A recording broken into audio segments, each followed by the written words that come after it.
Halo, perkenalkan nama saya Fitri, NIM saya 3120101126, kelas PBSI Azore semester 4. Video ini saya buat untuk memenuhi tugas bahasa Inggris yang diampuh oleh Bapak Malikul Apis, Magister Pendidikan. Baiklah, di sini saya akan menjelaskan mengenai simple past tense. Adapun yang akan kita pelajari atau kita bahas dalam simple past tense, yang pertama, fungsi, yang kedua, karakteristiknya, yang ketiga, rumus, yang keempat, contoh soal atau latihan. Baiklah, yang pertama, kita ke fungsinya terlebih dahulu. Adapun pengertian simple past tense itu sendiri adalah suatu bentuk kata kerja sederhana yang berfungsi untuk menjelaskan suatu kegiatan pada masa lalu. Nah, contohnya, dia dulu seorang dokter. Yang kedua, dulu mereka kaya. Dan contoh yang ketiga, dia dulu gemuk. 2. Karakteristik atau ciri-ciri.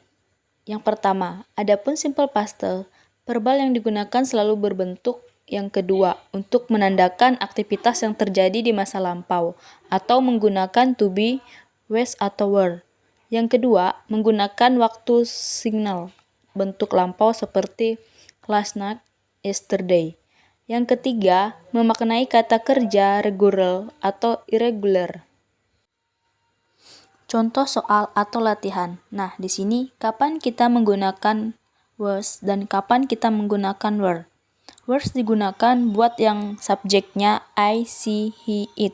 Sedangkan kalau were itu digunakan yang subjeknya you, they, we. Kemudian benda lebih satu di belakangnya ada s-nya.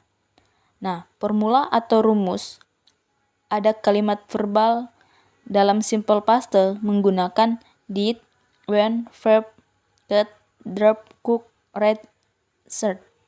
Yang kedua, kalimat nonverbal, yaitu menggunakan kata was atau were, adjective, noun atau adverb. Kalimat nominal, kalimat positifnya, adapun rumusnya subject plus was atau were plus adverb atau noun atau adjective. Contohnya, Bella di rumah tadi malam, atau dalam bahasa Inggrisnya, Bella was at home last night.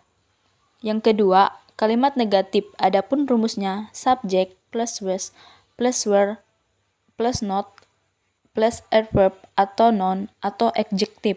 Adapun contohnya, Bella di rumah tadi malam, atau dalam bahasa Inggrisnya, Bella was not at home last night. Yang ketiga, kalimat interrogatif. Rumusnya was atau were atau subject plus adverb atau noun atau adjective. Contohnya, apakah Bella di rumah tadi malam? Atau dalam bahasa Inggrisnya, was Bella at home last night? Kalimat verbal. Yang pertama, kalimat positifnya. Adapun rumusnya subject plus verb 1 plus object. Contohnya, Mondi membeli sebuah mobil minggu lalu. Yang dalam bahasa Inggrisnya, Mondi bought a car last week. Yang kedua, kalimat negatifnya. Rumusnya subject plus did not plus verb 1 plus object. Contohnya, Mondi tidak membeli sebuah mobil minggu lalu. Yang dalam bahasa Inggrisnya, Mondi did not buy a car last week. Yang ketiga, kalimat interrogatifnya. Rumusnya did plus subject plus verb 1 plus object. Contohnya, apakah Mondi membeli sebuah mobil minggu lalu? Yang dalam bahasa Inggrisnya, did Mondi buy a car last week? Make tenses. Contohnya, Siti menulis tadi pagi. Atau dalam bahasa Inggrisnya, Siti wrote letter this morning. Yang kedua, Adi dan Ali menonton bioskop kemarin. Atau dalam bahasa Inggrisnya, Adi and Ali went more yesterday. Excuse atau kalimat positifnya, Pika cook chicken soup, yang artinya Pika masak sup ayam. Yang kedua, kalimat negatifnya, Pika did not cook chicken soup atau Pika tidak masak sup ayam. Kalimat interrogatifnya, did Vika cook chicken soup? Atau dalam bahasa Indonesianya, apakah Pika masak sup ayam? Baiklah, sekian video saya mengenai penjelasan simple past tense. Terima kasih.